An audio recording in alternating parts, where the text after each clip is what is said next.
My name is Douglas Wilson. This is Walter Kirn. Thank you for joining me for this long-form discussion of certain things that might be even illegal in some states. Right. Okay. So you feel free to say, I'm not going to talk about that.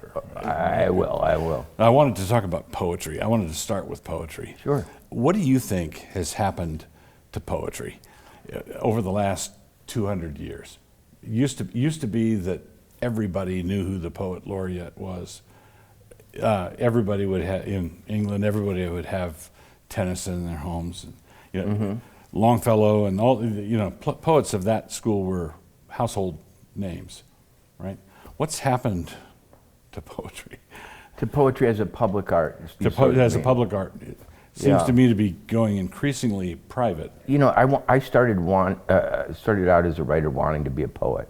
And when I was an undergraduate, I entered poetry contests, and I won a couple at my colleges, and I published some poetry in, leading journals. And what I found was that poetry was such a small and insular world, so dependent on grants, had become such an academic and outside the mainstream art, that poets were actually reading to each other and to poetry students more than they were to the outside world. It had sort of collapsed into a black hole of cultural introversion. And that is strange, because when I was a child even, what made me want to be a poet were my mom's volumes of Tennyson and all those Victorian poets, but right up to Carl Sandburg, really, who seemed like the last, mass market American bardic poet, or Robert Frost, I suppose. Yeah. And after that, it seemed to go nowhere except more and more into the academy. I mean, you had poets like Robert Lowell and, and Sylvia Plath and so on, who had fame within the academy, but didn't seem to have fame outside across that. the board. So I think it's because they didn't address the same topics anymore. They weren't addressing public concerns and great themes that I think a vast number of people could relate to. So my wife and I are staying with my dad, who's 93 and chair-bound, and but he still has all his faculties, and if you put the nickel in, he can start quoting poetry from what he memorized as a boy, and just go and go and go and go, and it's almost unthinkable to visualize that kind of common heritage, poetic common heritage today. That seems to be part of our fragmentation. Well, and I do know that as a public school student in the, starting elementary school, 67, 68, through to my high school graduation, I probably was exposed to zero poetry. In a kind of progressive Midwestern public school system, I don't think we read any. Maybe we saw a little in our literature class as a demonstration of what poetry was, but it was not a vital part of the curriculum at all. Right. You touched on one cause where it's where the money's coming from. This is another follow the money thing, right? Back when poetry was popular, the income of poets depended on the people liking it, understanding it, grasping it, being able to relate to it. But now, if it's through the universities or the ingrown guilds, the money is coming from grants from government, and you don't have to please anybody. Well, those like some of my favorite writers, Twain and so on. Those big bardic poets, up to Sandburg and Frost, really depended on poetry readings, big readings. They did tours like comedians do now, and they read in auditoriums and at great events, not just inaugurations like Frost. But in a weird way, it seems like the inauguration of John F. Kennedy, at which Frost read, does seem in a weird way like the end of the great public poet.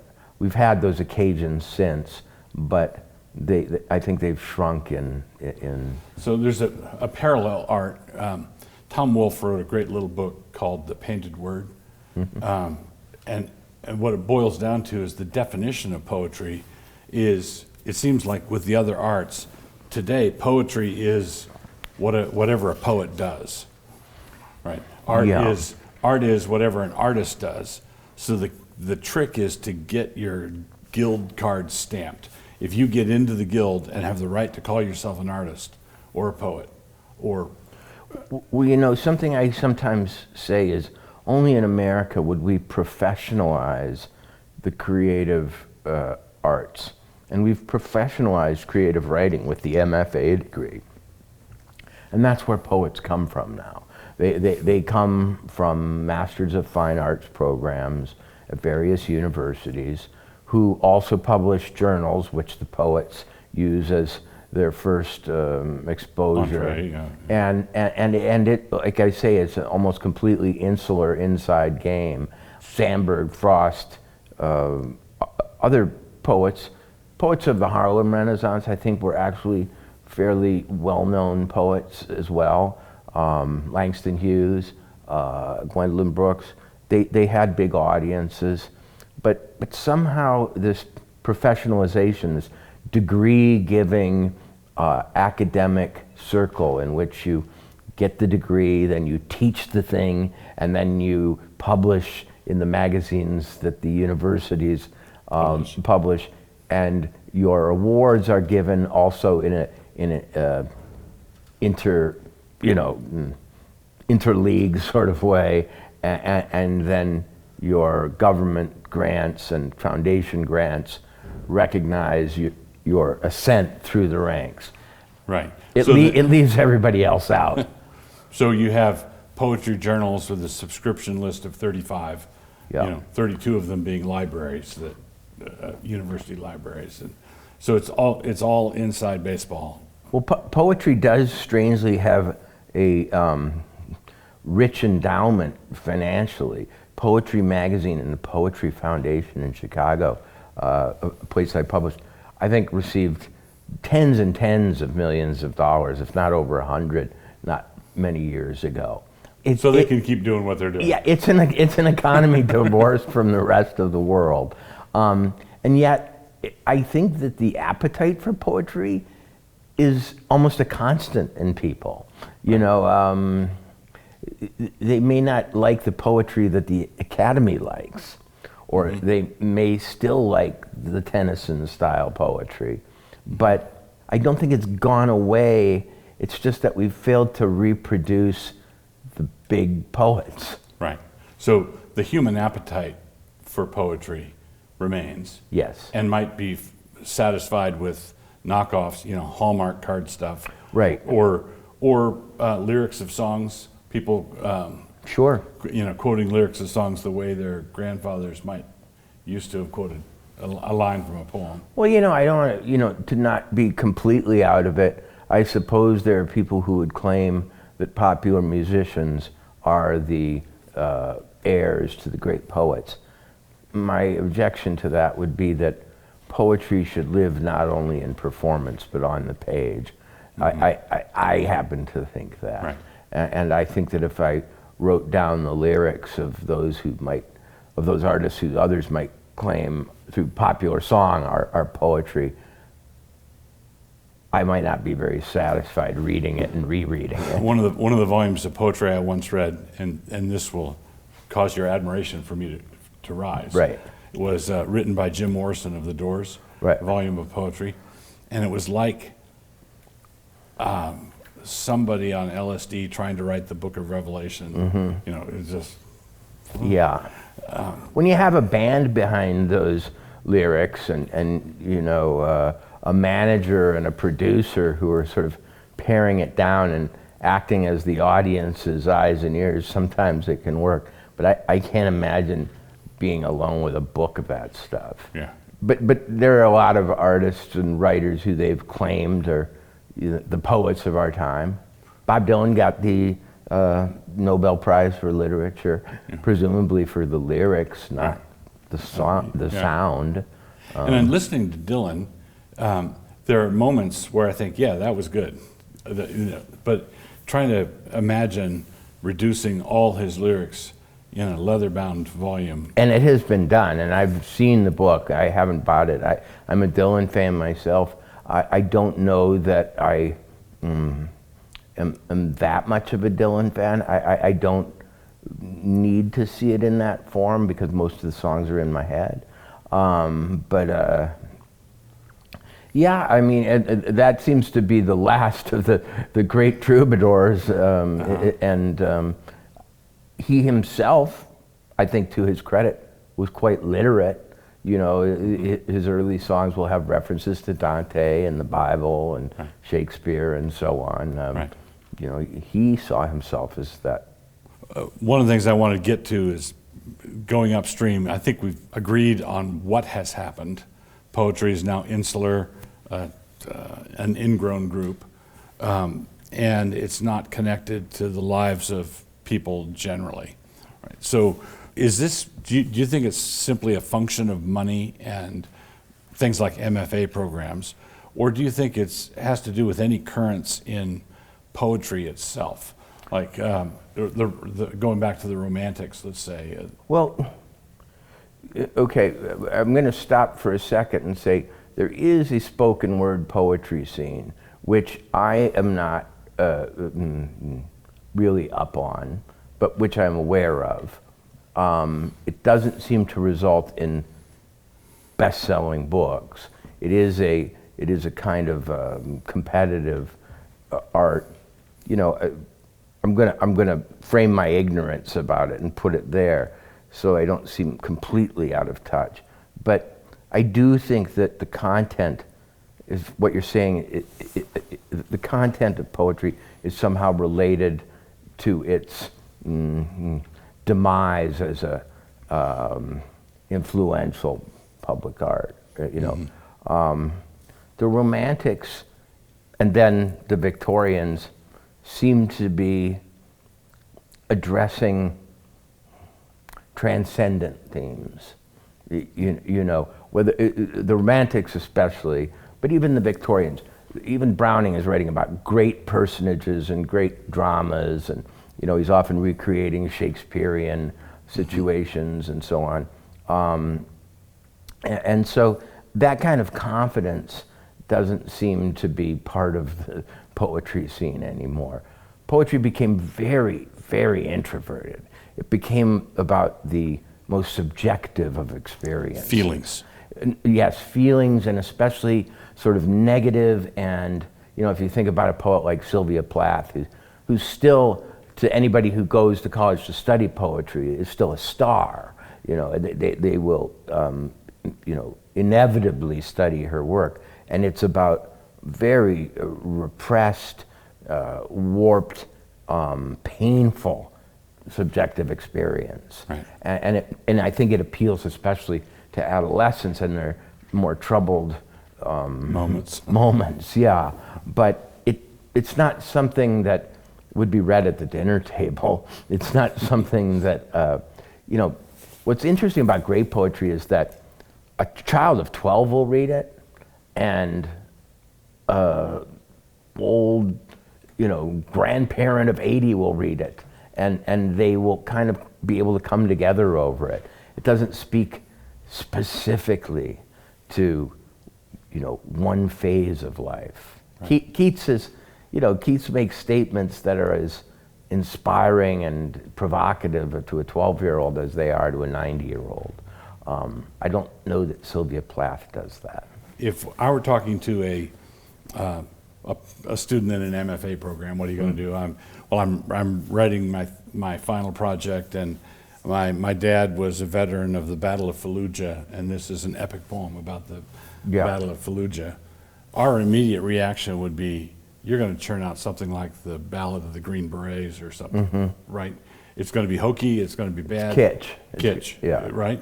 But when you look at, you know, Beowulf or the Battle of Malden or Charge of the Light Brigade, or, you know, poetry, that's a big, you know, war, and nations going to war is a big deal for humanity. Yes. And poets should be able to rise to that, an occasion like that. What is it about the celebration of feelings and subjectivism that sort of dominating poetry now that that would prevent any serious poet risking his career by trying to write about the Battle of Fallujah. I'm going to put on my literary history hat and say that the Charge of the Light Brigade and those big epic and often militaristic poems about war and struggle really were broken in World War I.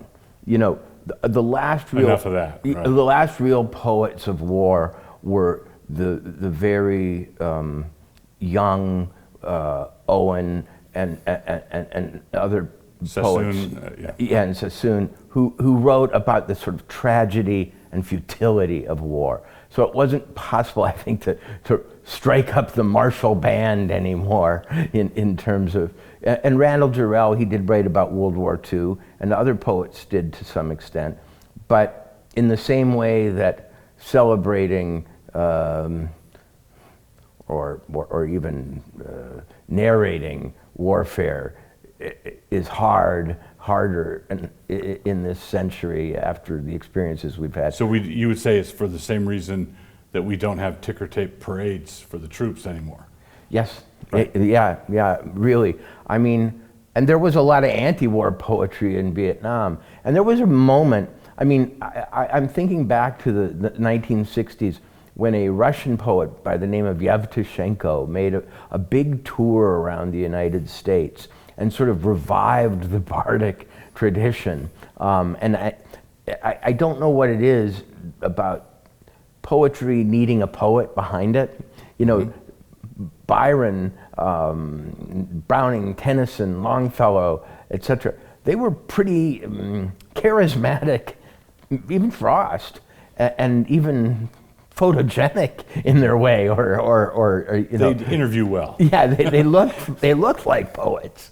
They had long flowing hair. You know, they had the ability to recite, and you know, that may be part of what we've lost too, is the ability to get up there, you know, male or female, with a full voice, and you know, just as opera has probably become a niche art, yeah. and really recite the damn stuff, you know? Yeah. Would you connect it at all? This is one of the things I wanted to get to. War being just one subset, or martial poetry. Would you say that poetry today is masculine, feminine, gender dysphoric? Would you? Like I say, I mean, I can speak to this because around 1983, I wanted to be a poet, and I went to Oxford University, which still had a very big poetry prize that had probably gone on for, I don't know, you know, 100 and something years. And I, in fact, wrote a blank verse play sort of as my thesis at Princeton University. So you've been there. So I was acting as though this great tradition had never fallen, or maybe this kid was going to revive it single-handedly. I don't know. I mean, I was a little bit deluded, I think, about the possibilities of poetry as a big art. And one of the reasons personally that I abandoned it is that maybe having a kind of big demonstrative personality, I saw that this was not the art for me, that in fact it was small, it was specialized, it was academic. It no longer had a great sound to it, you know? Even worse than writing that big, you know, martial poem, that epic poem that we're talking about that might turn out to be kitsch, is writing blank verse drama, which I did. I think the audience, when they heard it, was just baffled. What is this marching, you know, pentameter? Why do I hear rhythms? Yeah, why am I hearing so much rhythm? And why are these people declaiming rather than, you know, giving small things? But you say, is it masculine, feminine, or gender dysphoric? I you know, that's a trap that I could fall into and forever, you know, lose face. But I would say that those maybe aren't the terms in which I'd understand it. I'd understand it as more academic, self-referential, self-involved, and self-conscious than it is public, declamatory, and both men and women poets have broken that way. Yeah, because if you think about something like Maya Angelou, who many people remember from her inaugural performances, she too had a big and open and across the ages sort of delivery. So that operatic feel is probably not particularly gendered. Right. Opera is and exclamation are the provinces of big people generally. Right. It just seems a little small, is I guess how I'd put it. Okay. So another related thing, I've not been able to watch inaugurations of our presidents for a number of years. They're easy to miss, and since they only happen every 4 years, you go a long time. Well, if you have somebody up there singing a song, it's generally going to be a Disney princess kind of thing. I didn't see the last one, and then I don't know that Donald Trump had a poet, or what kind of poet Donald Trump would have. So, as we're looking at the nature of this beast, you and C.S. Lewis both. C.S. Lewis, you no doubt know, his first ambition was to be a poet. I did know that. Yes. Right. He was a very ambitious young man and wanted to be a poet, but he was anchored or deeply loyal to the classical forms, and modernism in poetry, led by T.S. Eliot, was just all the rage, and so Lewis, I think, and Lewis was perhaps in this regard another victim of the First World War, where it's all going the other way. I'm going to have to do something. I'm going to have to do something else. So you and C.S. Lewis both are in the same boat. You can just that's good to know. I mean, I felt his spirit when he was at Oxford, wasn't he? Yeah. And he was a member of a group that, with Tolkien and others, the Inklings, and I did feel their presence when I was at Oxford, and they are they do present a sort of inflection point in literary history, because it's amazing how relevant their works still are. C.S. Lewis is read. Tolkien is read. Right. Not just read, they make movies. Right. They will keep on making movies. Right. And yet these were people who consciously took a step away from the modernist aesthetic. You're not going to see T.S. Eliot's plays, of which he wrote a lot in verse, made into Hollywood movies. Right. The modernism of those people that Tolkien and Lewis stepped away from has stayed in the academy largely, and yet these other people have influenced popular culture. They made a good decision on purely popular terms, that's for sure. But at the time, there would be no way for them to know that. No. So if you look at Lewis's books now, his Amazon rankings now, he's still a best-selling author over half a century after his death in multiple genres, and you think, how did he do that? Let's talk a little bit about your desire, ambition to be a poet, and studying that poetry, and then you course change. You're now an essayist, novelist. You're a professional writer. I wanted an audience. Okay, you wanted an audience. I wanted an audience that didn't consist of other poets and other students of poetry. The short story now is kind of going in the direction of the poet, of a poem. And I can see the same trend taking place, at which only people who want to write short stories are ever going to read them. And the only job for those who write them will be teaching others, and so on. And I'm starting to see that same spiral of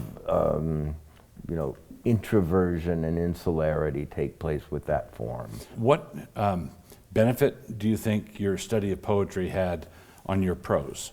It was incalculably good. in my case. Poetry teaches you to weigh every word.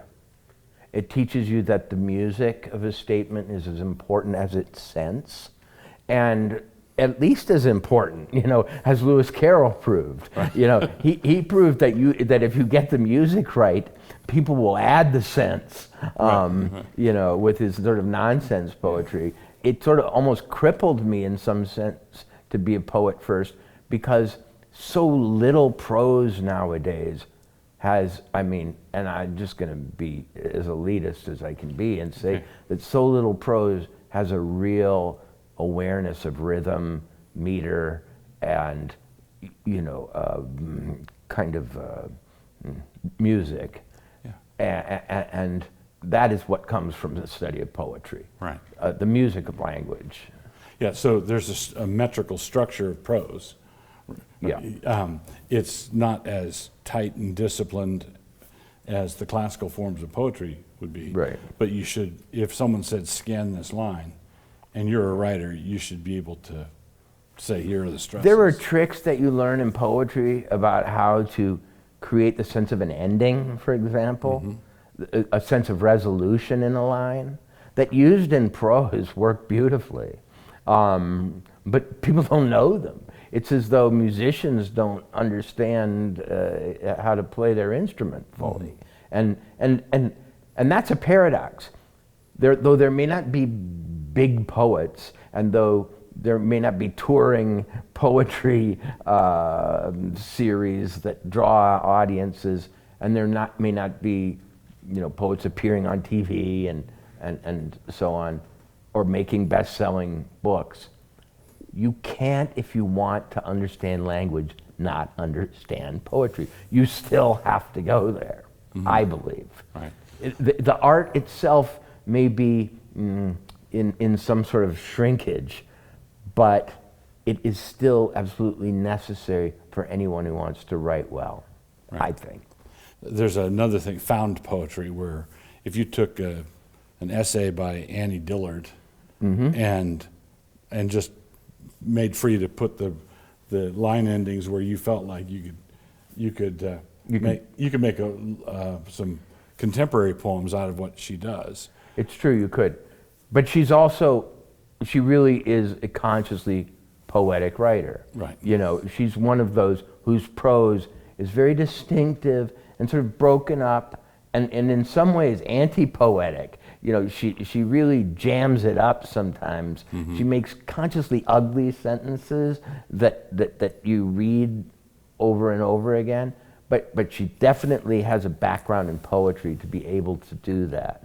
And you can make found poetry out of anything. And I think today my wife and I were in a rock shop here in Moscow, and we saw a little sign on a glass aquarium in which a live rattlesnake is kept, and it said, "Yes, I am real, and yes, I am alive."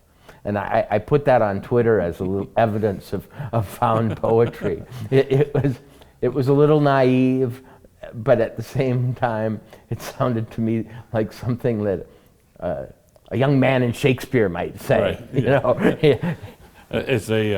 It's a poetic FAQ. Yes, exactly. Right. So, if I could speak to you as a futurist, you've had you've called the shot a number of times about things that are going to happen. Yes. Right. And I think that's not that. It's not the prophetic gift in Isaiah or Jeremiah's sense, but oftentimes people who are seers of the present can see what's coming, and the people who are surprised by the black swan, it's not that they can't see the future, it's that they can't see the present. Right.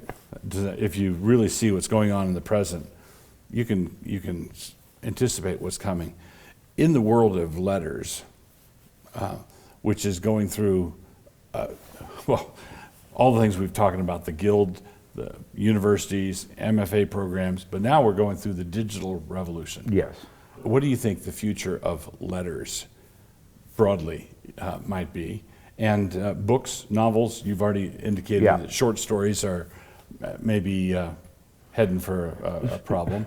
Short stories are headed for the poetry fate, which is that of small circulation and growing preciousness, as it were. First of all, it has to do with where things are published. You know, where do you read a published poem now of some quality? You have to seek out a journal. You won't find it in major magazines. For all I know, they used to publish poetry in the Saturday Evening Post or these mass circulation magazines. The same has happened with short stories. I used to be an editor at GQ whose job was to publish short stories. They don't do it anymore. The magazines that used to don't do it as much. And magazines themselves might be headed for and paper magazines are of course, you know, going the way of the dodo. Now, none of this means that literature per se is threatened, but you know, that's just because its paper versions are disappearing. But the trend that does worry me, and the futurological alarm that's sounding in me, has to do with the wars over language itself. Okay. Language is becoming such a perilous domain. We're fighting all our battles on the battlefield of language now. Mm-hmm. I was writing a short story the other day, and I was having such a hard time referring to my characters in gender terms. Mm-hmm. Now, you know, I'm a little bit older, and I come from an age in which that was not a concern. And I was simply becoming conscious in the new way of how, you know, do I call it girl, that girl? It sounds a little old-fashioned. It sounds a little demeaning. Do I always call a young man a boy and so on? I was starting to become frozen up. Jumpy? And jumpy. You know, I'm not a guy who has pronouns in his Twitter profile. I'm not. Right. Yet, I was starting to go, language is getting so radioactive, and self-consciousness around parts of speech like pronouns is so great that I'm losing my ability to just flow. Right. Well then, and I went, wow, if the flow is broken, if the sort of rhythms of thought are constantly interrupted by fear, inhibition, a sense of having gone wrong, and this has happened to many writers whose work has suddenly become either prohibitively old-fashioned, or who've just made the mistake of writing about a character of another race, gender, or so on, in a way that is perceived by some as condescending, patronizing, or somehow usurping. If you can't think freely, speak freely, and flow along, it's very hard to create literature. Mm-hmm. Very hard. And then, well, you're talking about the internal hearing footsteps when you're in the process of writing, but there might be something even more pedestrian or calculated, where you're saying, I can flow as just the same way I always did, and I can write the same kind of thing that I always did, but I won't be able to get it published the way I always did. Well, and you know, careerism is a part of literature, going back to Shakespeare. Mm-hmm. You know, Shakespeare had to worry about what the royal audience, you know, he lived in an era of censorship. Right. If he appeared to criticize the monarch, or if, as some think, Shakespeare was secretly a Roman Catholic, and he should reveal, you know, papal sympathies, he was in trouble. So for every writer in every era, who you might offend and whether you might get in trouble is something of a consideration. Mm-hmm. But when it becomes so global, so thorough, and so suppressive, then you might choose not to write at all. Right. And I'll tell you what, I happen to know young, talented literary people, very talented, who have attended top universities and won prizes, who have no interest in being a writer now. The kind of writer who goes out, publishes, and takes the risk of... Because it's a minefield? Because it's a minefield. They have no interest in it. And that is itself a cautionary development. So cancel culture might wind up canceling culture. You see, I don't worry so much about people who get canceled because they already were heard. To be canceled, you have to have an audience or you have to have a voice. I worry about abortive culture, that which never sets forth on the journey, that which never tries to achieve a voice. The chilling effect. The culture. chilling effect of never starting, of slaying careers in the cradle, of sending people off in different directions than they might have gone because they don't want the hassle, they don't want the danger, and I think that's happening. You know, I talked to a professor of literature who was speaking confidentially to me a couple of weeks ago and said, everyone I know who I came up, he was in his 30s, everyone I knew in college who wanted to be a novelist, who wanted to write short stories, who had these sort of ambitions, is quitting. They're quitting. Mm-hmm. They're taking other jobs, corporate communications jobs, these sort of things. And that's a very concrete way in which literature is threatened.